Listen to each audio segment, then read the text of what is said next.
Kita bersatu di dalam doa. Bapa di sorga, benar Tuhan, kami mau seperti Engkau disempurnakan selalu dalam setiap jalan kami ya Tuhan.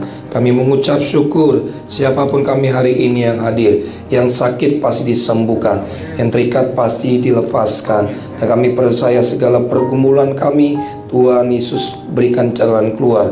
Kami sudah memuji, menyembah Allah kami yang hidup. Tiba saatnya kami akan duduk diam mendengarkan firman Tuhan. Urapi hamba-Mu, kuduskan hamba-Mu, sucikan hamba-Mu, agar setiap kata kalimat firman Tuhan bersampaikan di tempat ini memberkati, mengajar, menegur, bahkan membangkitkan iman percaya kami. Sembunyikan hamba-Mu di belakang kayu salib-Mu. Biar Yesus saja dimuliakan, diagungkan di tempat ini. Berbicaralah bagi setiap kami ya Tuhan. Kami siap mendengarkan firman-Mu. Demi nama Yesus, sama-sama kita yang percaya katakan amin. Beri tepuk tangan dulu, beri pujian bagi Allah kita. Silakan duduk kembali jemaat Tuhan. Terimalah salam saya dari depan mimbar ini. Shalom Tiberias.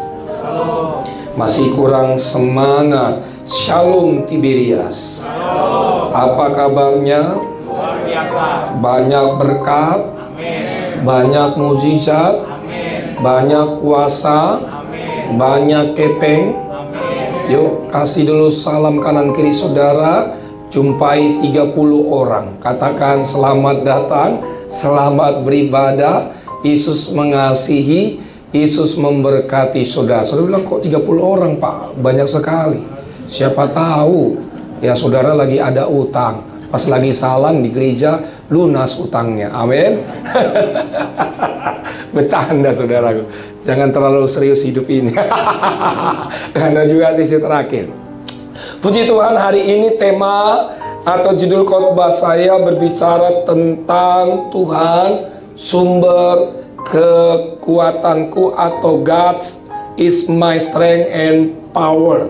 Nah saudaraku, kenapa saya membawakan tema ini? Tentu ada alasannya. Alasannya adalah agar kita, Anda dan saya, kita ini mempunyai pengharapan di dalam Tuhan. Nah Bapak Ibu, ada dua sisi ketika kita berbicara tentang pengharapan. Yang pertama, pengharapan apa kata dunia. Nah tentu dunia selalu menawarkan kita segala sisi agar kita berharap kepada dunia ini. Misalkan kalau ada orang penyakitnya yang belum disembuhkan, bahkan tidak sedikit banyak orang Kristen ya, bahkan hari-hari ini doanya tidak dijawab, sakit penyakitnya tidak kunjung sembuh. Banyak orang Kristen masih suka ke dukun ya kan, bahkan juga yaitu pergi kemana, ke ramalan-ramalan ya, bagaimana mencari solusi ya tentang jodoh dan sebagainya. Lalu kemudian Bapak Ibu, satu sisi lagi apa kata Alkitab. Dan saya percaya saudaraku bahwa di dalam Alkitab ada begitu banyak janji-janji Allah. Katakan amin. Jadi ketika saudara berharap kepada Allah, orang yang berharap kepada Allah tidak akan pernah dikecewakan. Hari ini kita belajar dari tokoh seorang Daud. Buka Alkitab saudara, terambil dalam Mazmur pasal 28 ayat 1 sampai dengan ayat yang ke-9. Kita akan baca secara bergantian saudaraku. Set pertama, nanti saudara ayat kedua, lalu tiba di ayat yang ke-9, sama-sama kita baca. Saran saya, waktu saudara mendengarkan firman Tuhan, ambil catatannya, ambil pulpennya, dan catat khotbahnya. Ketika saudara pulang, saudara tidak lupa dan bisa mengingat kembali apa isi khotbah kita sore hari ini. Yang sudah di sana katakan, wow puji Tuhan. Kurang semangat lagi kita katakan, wow puji Tuhan. Set pertama, surat kedua, lalu tiba di ayat 9, sama-sama kita baca. Judul berikutnya adalah Tuhan perisaiku.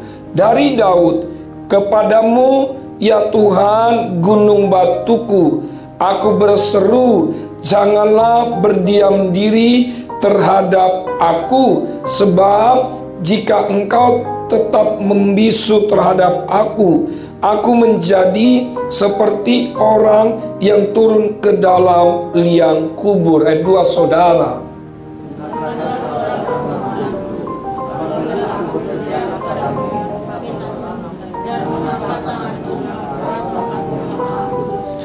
Janganlah menyeret aku bersama-sama dengan orang fasik ataupun dengan orang yang melakukan kejahatan, yang ramah dengan teman-temannya, tetapi yang hatinya penuh kejahatan. 4, saudara.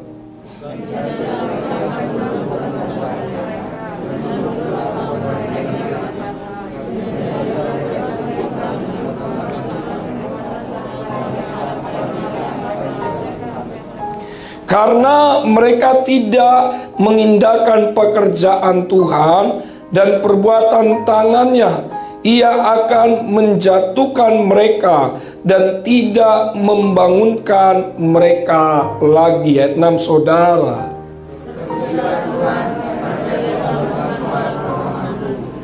Tuhan adalah kekuatanku dan perisaiku, kepadanya hatiku percaya. Aku tertolong, sebab itu beria-ria hatiku, dan dengan nyanyianku aku bersyukur kepadanya. Ayat 8, saudara.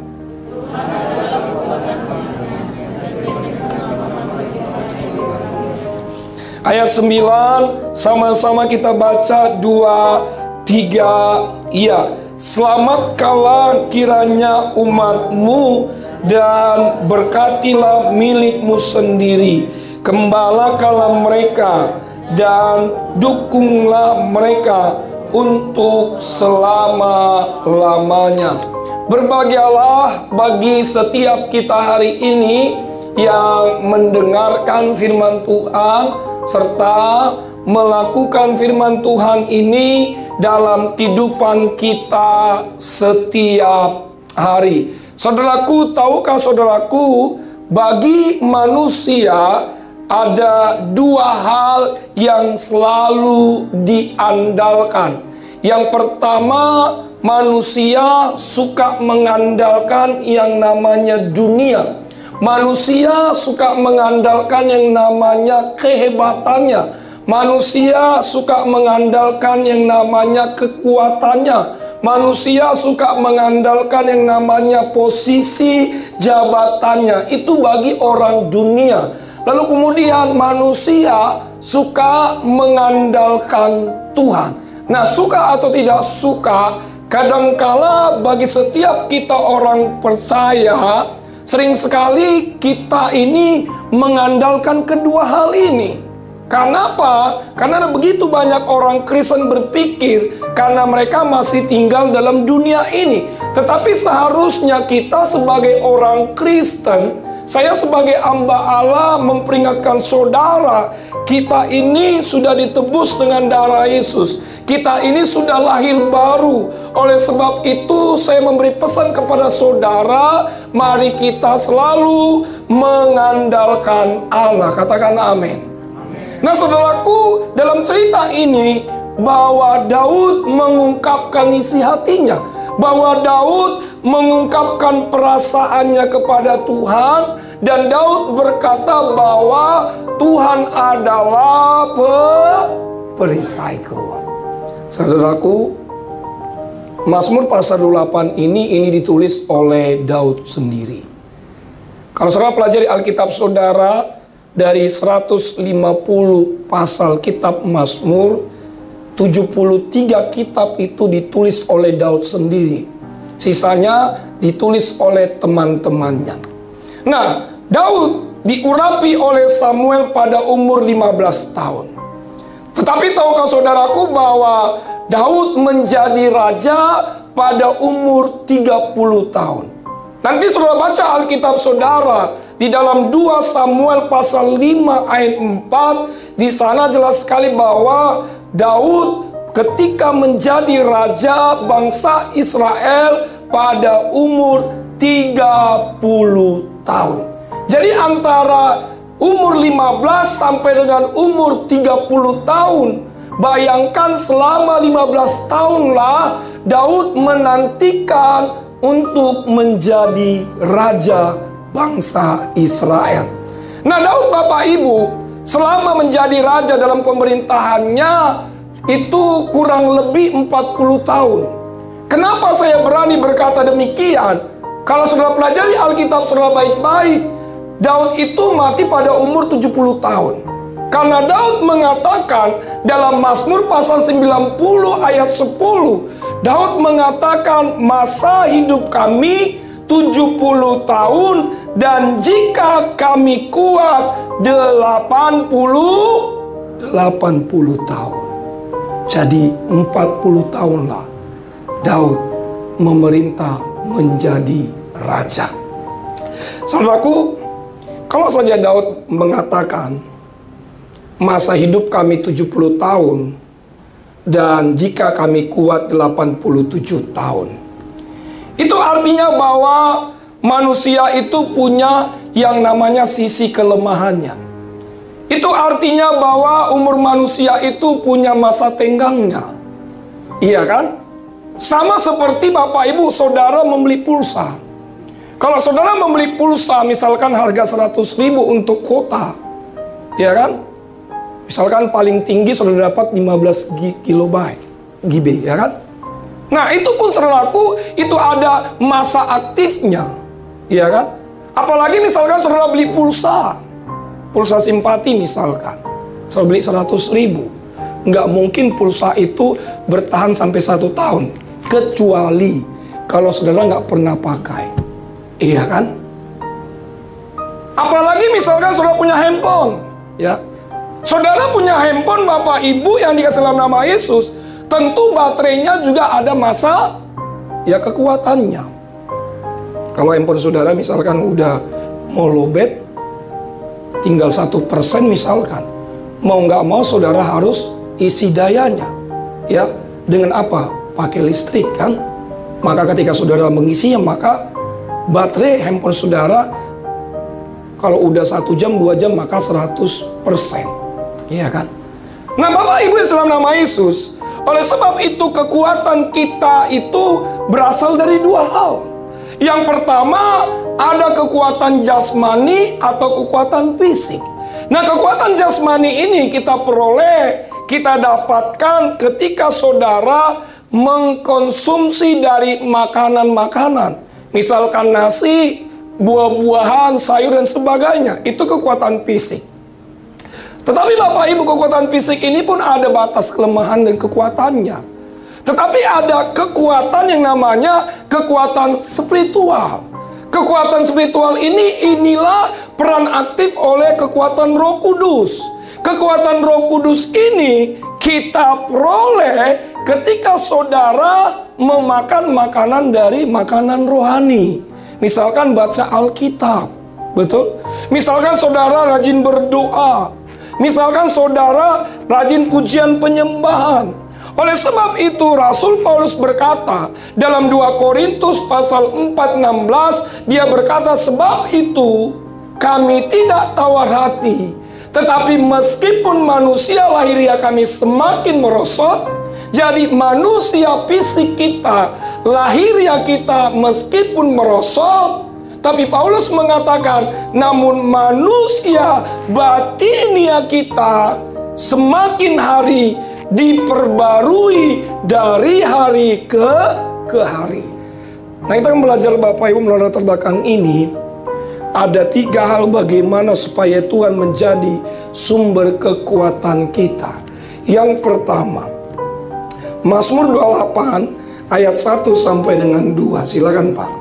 Mazmur 28 ayat 1 dan 2. Dari Daud kepadamu ya Tuhan, gunung batuku, aku berseru, janganlah berdiam diri terhadap aku, sebab jika engkau tetap membisu terhadap aku menjadi seperti orang yang turun ke dalam liang kubur. Dengarkanlah suara permohonanku, apabila aku berteriak kepadamu minta tolong, dan mengangkat tanganku ke arah tempatmu yang maha kudus. Demikian. Dengarkanlah suara permohonanku, apabila aku berteriak kepadamu minta tolong, dan mengangkat tanganku ke arah tempatmu yang maha kudus. Itu artinya yang pertama, bagaimana supaya Tuhan menjadi sumber kekuatan Anda dan saya. Saya catat di sini adalah bangunlah hubungan yang intim dengan Tuhan. Daud berseru, Daud berkata, Tuhan dengarlah seruan dan permohonanku. Hari-hari Daud selalu mencari Tuhan. Hari-hari Daud selalu membangun hubungan yang intim bersama dengan Tuhan. Kalau kita berbicara tentang hubungan yang intim bersama dengan Tuhan, itu berarti kita masuk kepada dimensinya Allah. Bukan hanya sebatas kita tahu siapa Allah itu. Bukan hanya sebatas kita menyembah siapa Tuhan yang kita sembah. Tetapi Allah mau Anda dan saya, kita mengenal Dia dengan benar. Masuk kepada dimensinya Allah. Saudaraku, kata dimensi artinya adalah cara kita melihat, cara kita mengukur dan mengalami sesuatu. Nah, oleh sebab itu, dimensinya Allah adalah kita mengenal Allah dan membuat suatu ukuran dan nilai-nilai kebenaran bukan menurut ukuran manusia. Katakan amin. Jadi ketika kita berbicara tentang dimensinya Allah, kita mengambil dari kuadrat ilahi. Jadi saudara hidup bukan lagi menurut kedagingan saudara. Saudara hidup bukan menurut apa kata dunia, tetapi saudara hidup menurut apa kata Allah. Hidup di dalam roh. Sebab itu saudaraku, 2 Petrus pasal 1 ayat 3 sampai dengan 4 firman Tuhan berkata, silakan Pak. 2 Petrus 1 ayat 3 dan 4. Karena kuasa ilahinya telah menganugerahkan kepada kita segala sesuatu yang berguna untuk hidup yang saleh oleh pengenalan kita akan Dia yang telah memanggil kita oleh kuasanya yang mulia dan ajaib. Dengan jalan itu Ia telah menganugerahkan kepada kita janji-janji yang berharga dan yang sangat besar, supaya olehnya kamu boleh mengambil bagian dalam kodrat ilahi dan luput dari hawa nafsu duniawi yang membinasakan dunia. Nah, di ayat keempat dikatakan kamu boleh mengambil bagian dalam kuadrat ilahi. Itu artinya bahwa ini berhubungan dengan keberadaan kita di dalam dunia terkait dengan status saudara. Status saudara adalah yaitu warga kerajaan sorga. Jadi warga kerajaan sorga harus mengenal Bapaknya. Siapa Bapaknya? Yesus. Amin. Nah, bagaimana supaya saudara mengenal Allah? Melakukan segala perintahnya dan menjauhi segala larangannya. Sebab itu saudaraku, saya mengajak setiap saudara, kalau saudara menyembah, jangan menjadi penyembah yang biasa-biasa. Alkitab sudah mengatakan, saudara harus menyembah dalam roh dan kebenaran. Saudara menyembah bukan kedagingan saudara. Sangat disesalkan sekali ketika saudara berada di tempat ini mencari Tuhan, tapi banyak orang Kristen tubuhnya di tempat ibadah, pikirannya ada di luar. Sangat disesalkan sekali ketika saudara menyembah Tuhan tetapi saudara tidak mengenal Yesus sungguh-sungguh. Penyembahannya cuma biasa-biasa saja. Saya sebagai hamba Allah mengajak saudara, ketika worship leader mengajak saudara menyembah, maka oleh sebab itu saudara harus menyembah dengan roh dan kebenaran. Kita harus menyembah sungguh-sungguh karena kita mengenal Bapa kita. Saudaraku, saya ambil satu ilustrasi supaya saudara dapat memahami. Nah, kata mengenal dalam bahasa Yunani ketika katakan ginosko, artinya mengenal dan memahami, tahu betul. Jadi saya berharap saudara tidak hanya sebatas mengetahui siapa Yesus yang kita sembah. Saya bilang begini, oh saya tahu Yesus Pak. Menurut Alkitab, Yesus lahir di sini, dia pelayan di sini. Berapa tahun dia pelayanan, apa mujizat yang dilakukan. Tidak seperti itu saudaraku. Jadi kalau saudara mengenal Yesus, saudara harus tahu betul apa yang menjadi kesukaannya dan apa yang menjadi larangannya. Betul? Tentu saudara tahu karakter Yesus seperti apa. Karakter Yesus adalah salah satunya, yaitu berbuat kasih dan mengampuni. Misalkan saudaraku, saya punya istri. Nah, saya bulan Juli ini masuk kepada 13 tahun nanti pernikahan saya dengan istri saya. Tentu Bapak Ibu, saya mengenal istri saya dengan benar. Saya memahami betul siapa istri saya. Saya tahu betul karakter istri saya ketika dia dalam keadaan tidak punya uang atau punya uang. Kapan dia marah. Betul? Demikian sebaliknya pun, kalau saudara punya suami, istri harus paham betul dan mengenal karakter suami saudara, karena sudah bertahun-tahun Pak Bu. Jadi kalau ada suami istri yang nggak kenal karakter suami istrinya, perlu dipertanyakan. Iya kan? Iya, saya tahu istri saya. Jadi kalau saya lihat istri saya tidur, saya tahu dia lagi ngorok apa dia lagi ngeces, saya tahu banget. Amin. Iya Pak, saya tahu kesukaannya. Sebab itu banyak anak-anak muda ya, kalau pacaran indah-indah banget tuh. Ngomongnya gampang, kaulah bulanku, kaulah bintangku, gunung akan kudaki, lautan akan kuseberangi. Bokis lu. Iya kan? Iya. Anak-anak muda kan kalau pacaran taunya kulit-kulit luarnya doang. Coba pelajari karakternya. Coba ketahui, selidiki bagaimana keluarga besarnya. Jangan-jangan dia punya kelebihan dan kelemahan. Saya setelah nikah sama istri saya nggak ada penyesalan lagi. Ya, istri saya baik banget. Ya, cantik lagi gitu. Wah, paling cantik istri saya. Kenapa dia mau sama saya? Karena saya juga ganteng. Iya kan? Iya, karena saya ganteng Bapak. Tapi Bapak Ibu, saya tentu setiap manusia punya kelebihan dan kelemahan. Nah, oleh sebab itu, makanya Tuhan menciptakan Adam dan Hawa. Untuk apa?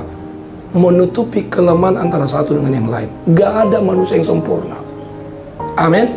Hanya Yesus yang sempurna. Kita disempurnakan oleh darah Yesus. Sekali lagi, gak ada manusia yang sempurna.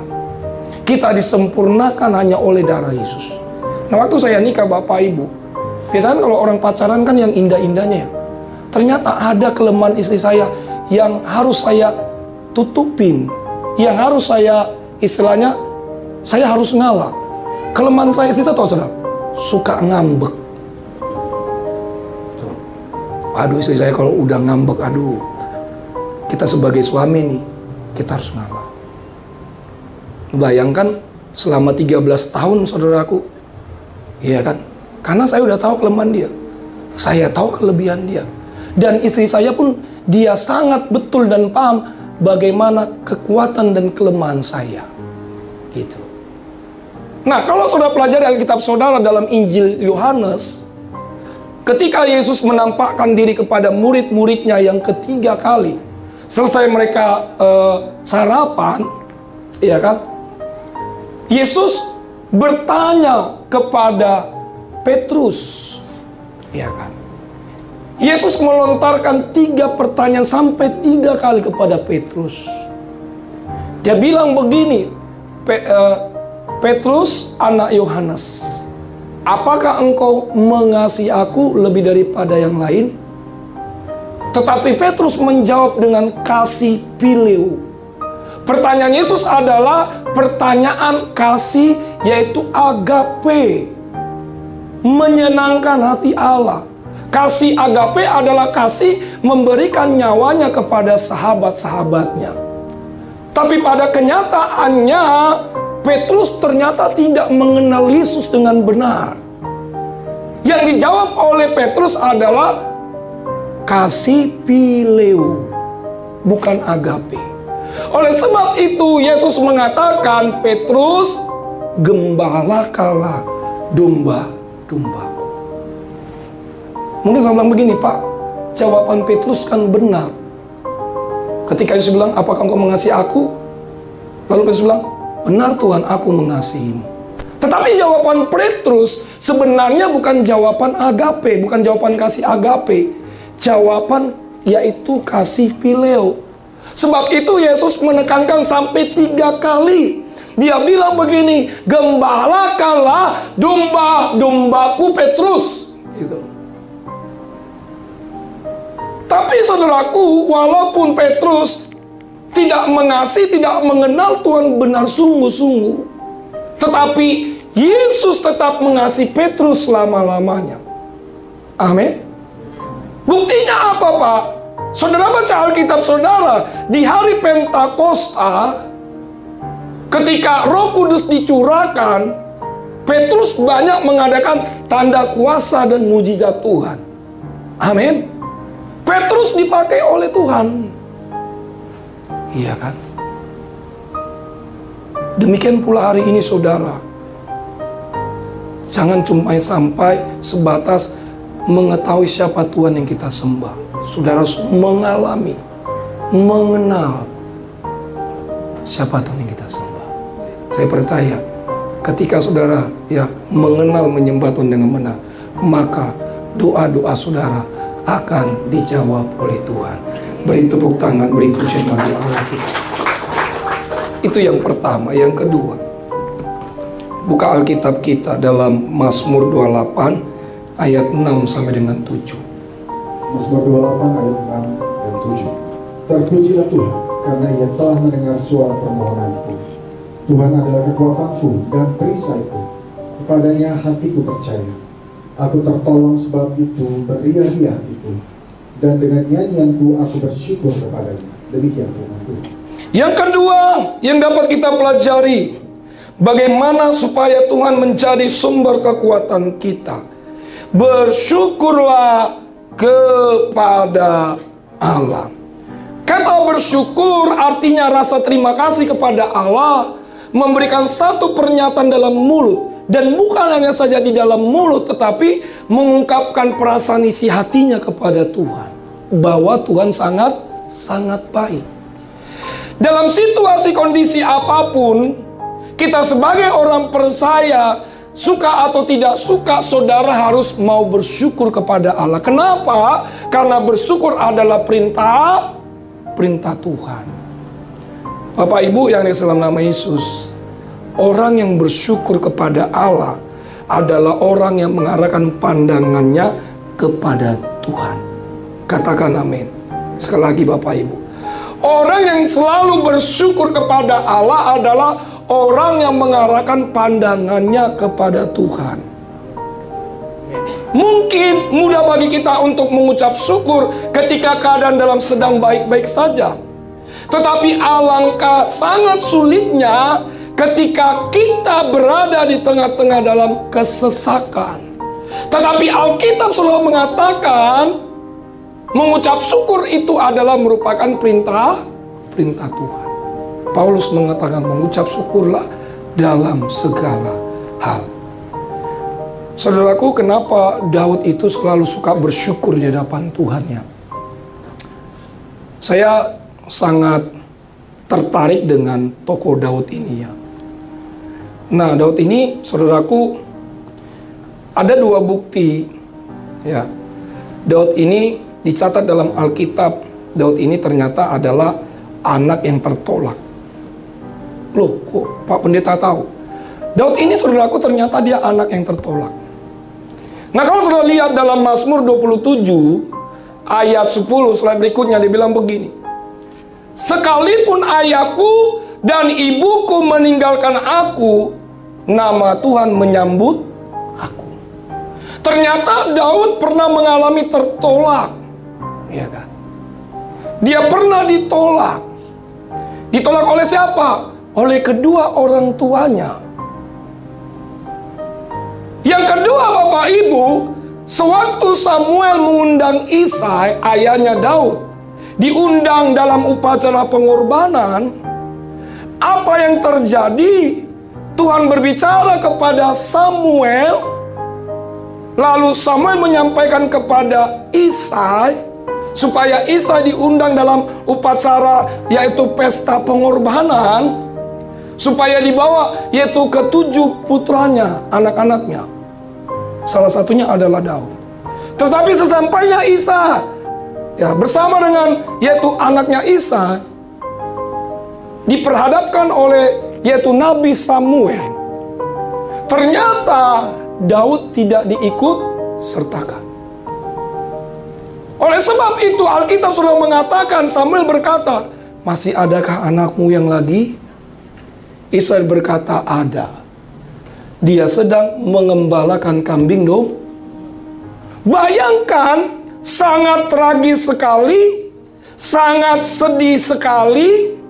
Daud pernah tertolak menjadi anak, udah tertolak menjadi anak, sewaktu menjadi raja, dan Saul ingin membunuh Daud. Saya memberitahu pada saudara hari-hari ini, kalau saja Daud ditolak, mengalami penolakan, tetapi Daud masih suka berkata, "Tuhan itu baik. Tuhan itu adalah perisaiku."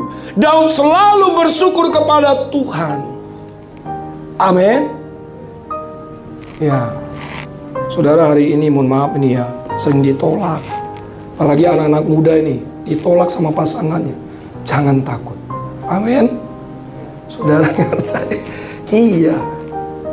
Saudara misalkan mohon maaf ya ditolak ya, sama orang tua kita, mengalami penolakan, percayalah, ada satu pribadi, Yesus, yang tidak pernah menolak saudara. Saudara, aku Bapak Ibu yang salam nama Yesus, saya ingin bersaksi, orang yang selalu bersyukur, saya percaya di balik ucapan syukurnya ada kuasa yang besar. Amin. Iya. Saudara sebanyak-banyak bersyukur Bapak Ibu. Daripada saudara bersungut, menggerutu, nggak ada gunanya. Dalam situasi sulit sekalipun saudara akan berkata, "Tuhan saya baik. Tuhan saya pasti mampu melakukan perkara-perkara ajaib dalam hidup saya. Tuhan saya pasti mampu menyembuhkan saya." Saudaraku, suatu ketika saya melayani ada jemaat, kebetulan jemaatnya jemaat Bekasi Trade Center. Nah, apa yang terjadi, memang jemaat ini selalu suka ibadah di sisi saya. Nah, kemudian dia punya anak, ada 2 anak. Yang pertama anaknya kuliah di Fakultas Hukum juga. Kuliah di mana Pak? UGM. Lalu yang kedua ini kuliah di UI. Nah, anak yang kedua ini, ada anak yang pertama siapa Pak? Rahel, lalu yang kedua Ruth.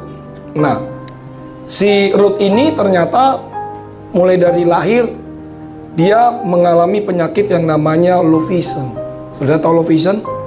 Penyakit mata, penglihatan yang kurang terlalu rendah, dan bola matanya suka berputar-putar. Low vision. Saudara nanti cek di internet ya. Nah, dokter memvonis si anak ini penyakit low vision. Nah, mulai dari lahir sampai SD, ternyata anak ini katanya waktu sekolah dia suka ranking terakhir. Nah, dokter menyarankan bahwa si anak ini, si Ruth ini harus dioperasi matanya supaya sembuh gitu.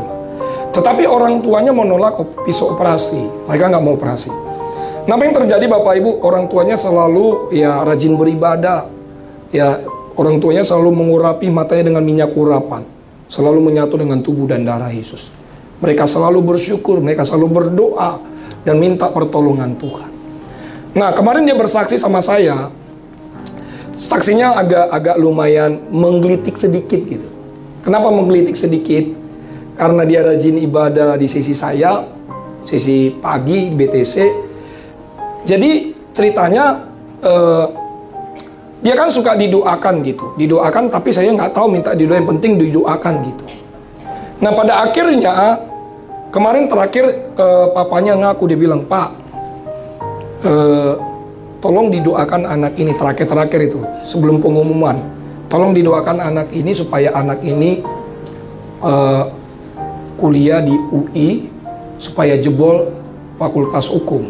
Saya bilang, "Kita doain, namanya pendeta kan kita harus doain kan." Kita doain. Lalu kita doain, lalu kemudian minggu depannya dia bersaksi, dia bilang, "Pak, Bapak tahu nggak? Anak saya ini dulu menderita penyakit low vision. Sekarang matanya sudah sembuh.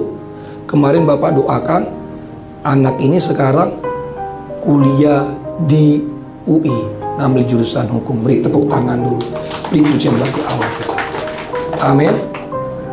Oleh sebab itu saudaraku, saudara jangan putus asa. Ya.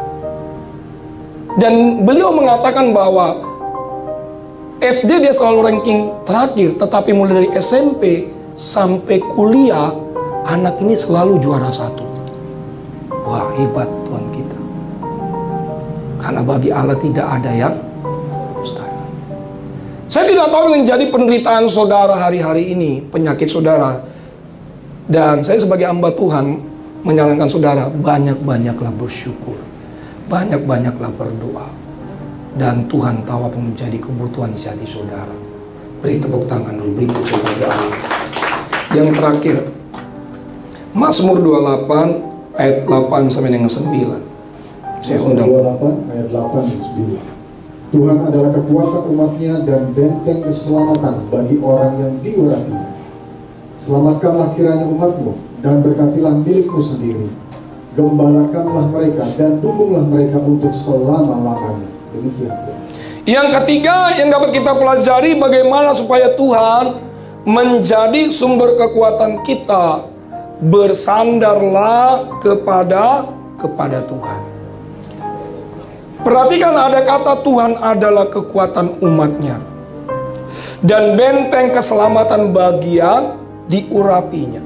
Itu artinya Tuhan adalah benteng kita, Tuhan adalah kekuatan dan tempat kita bersandar. Yang menjadi pertanyaan kita hari ini adalah, apa itu bersandar? Bersandar adalah bersangga, bertumpu, bertopang. Jadi ketika kita berbicara tentang bersandar adalah bertopang kepada hal yang lebih kuat. Apa perbedaan bersandar dengan dunia dengan bersandar dengan Tuhan? Bersandar dengan Tuhan berarti berpegang kepada kehebatan. Bersandar kepada dunia berarti saudara mengandalkan harta jabatan saudara, kehebatan saudara, tahta saudara. Sedangkan bersandar kepada Tuhan adalah, itu artinya kita selalu mengandalkan kekuatan Tuhan dan tidak mengandalkan pikiran dan kehebatan kita. Katakan amin. Tepuk pundak kanan kiri saudara, bilang begini, kau harus banyak mengandalkan Tuhan. Ayo. Tepuk pundaknya, bilang begini, jangan ngomong doang. Amin. Iya kan, kebanyakan kita banyak ngomong doang. Bersandar kepada Tuhan. Amin. Iya. Saya kalau bersaksi Bapak Ibu, banyak sekali kesaksian saya. Tapi kalau saya nanti bersaksi, kita nggak selesai-selesai. Satu hal yang saya pegang firman Tuhan Bapak Ibu dalam Amsal pasal 35. Yuk sama-sama kita baca. 2, 3, iya. Percayalah dengan dan Salomo mengatakan, kitab Amsal mengatakan, percayalah kepada Tuhan dengan segenap hatimu dan jangan bersandar kepada pengertianmu sendiri.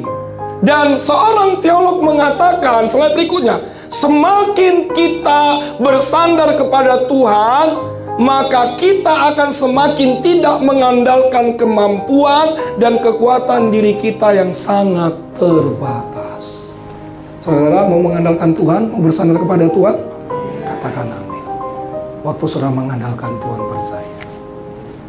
Rencana Tuhan, rancangan Tuhan, rancangan damai sejahtera, bukan rancangan kecelakaan. Beri tepuk tangan, beri pujian bagi Allah. Simpulan khotbah kita.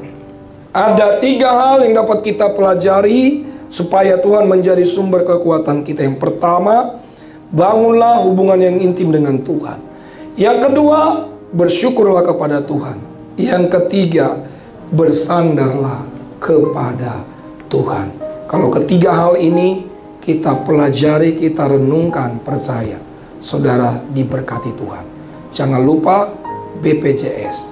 Berharap pada Jesus saja, berdoa pada Jesus saja, dan tetap terus mengandalkan Tuhan, dan salam minyak dan anggur.